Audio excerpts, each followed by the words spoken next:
President Trump is a failed leader. He will go down in history as the worst president ever. Donald Trump must go now. Now. I believe President Trump should resign. I believe if he doesn't resign, I believe he should be impeached.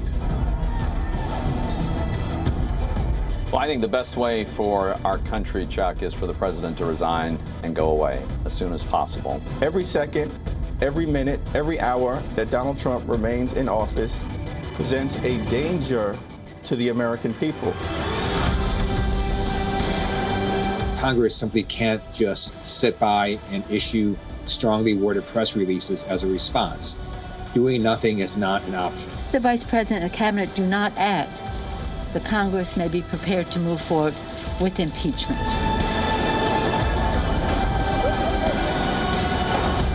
Donald Trump must be removed from office immediately.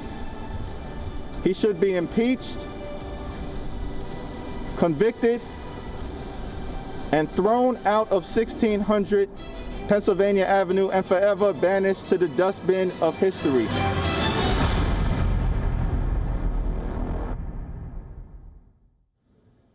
In 9 days, Donald Trump will leave the White House. At least he's supposed to. The events of last week having finished him as a serious political figure, if he ever was one. Mr. Trump has single-handedly cost the Republican Party, the House, the Senate, the presidency, and its reputation of being America's grand old party. He has also single-handedly cost his supporters their lives. The death toll in the Capitol Hill riots have risen to five lives lost. Why? Because Donald Trump could not accept the most basic rule of democracy, which is to accept the result, win or lose. And an act of grace by Mr. Trump is still unlikely, which is why the chorus to strip him from the presidency is gathering pace. Just 9 days for him to step down. There have been protests across America calling for the president to be removed from power. The protesters have one demand: impeach Donald Trump. Has this demand been met? The answer is yes, it has. On Friday, Democrats in the House of Representatives laid out a plan for Trump to be impeached. The plan was prepared by House Speaker Nancy Pelosi. It has been circulating among members of the U.S. Congress. A copy of the draft resolution is on your screen. It intends to charge Donald Trump with inciting violence against, quote unquote, the government of the United States. Listen to this. In calling for this seditious act, the President has committed an unspeakable assault on our nation and our people. I join the Senate Democratic leader in calling on the Vice President to remove this president by immediately invoking the 25th Amendment.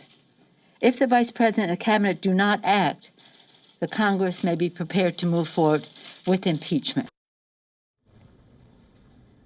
As I speak, the impeachment process is set to begin. The House will be taking up the resolution any time now. The Democrats will try to pass it. They will ask the U.S. Vice President, Mike Pence, to invoke the 25th Amendment. Republicans are likely to block this attempt, and if that happens, the House will hold a formal vote on Tuesday. The Democrats are expected to win the vote because they have a majority, 222 to 211 in the House.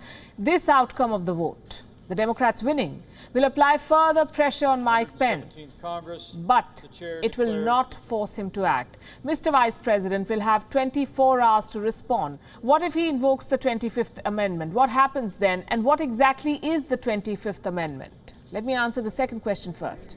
The 25th Amendment of the U.S. Constitution provides a way for a sitting president to be removed from office under extraordinary circumstances. Ratified in 1967, this amendment created a legal mechanism for appointing a head of state when the president is disabled or dead. So simply put, this amendment formalizes the practice for the vice president to permanently take over.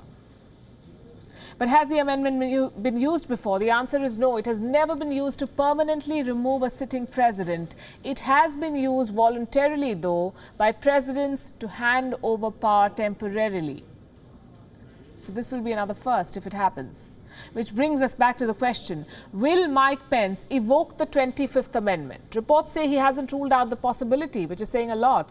But remember this, he's still a member of the Republican Party, and invoking this amendment would be a major blow to the Republican Party's support base. Support which by all means is now for Donald Trump and not so much for the party. All I mean now is that Donald Trump has ended up defining republicanism for most Americans in these last 4 years. The Republican Party cannot afford to change that definition overnight, not now. Mike Pence is unlikely to take that risk. We'll tell you if he does. Thank you for watching Gravitas on WION's YouTube channel. If you want to stay up to date with what's happening around the world, then subscribe to our channel and don't forget to like and share. Thank you very much for watching WION. World is One.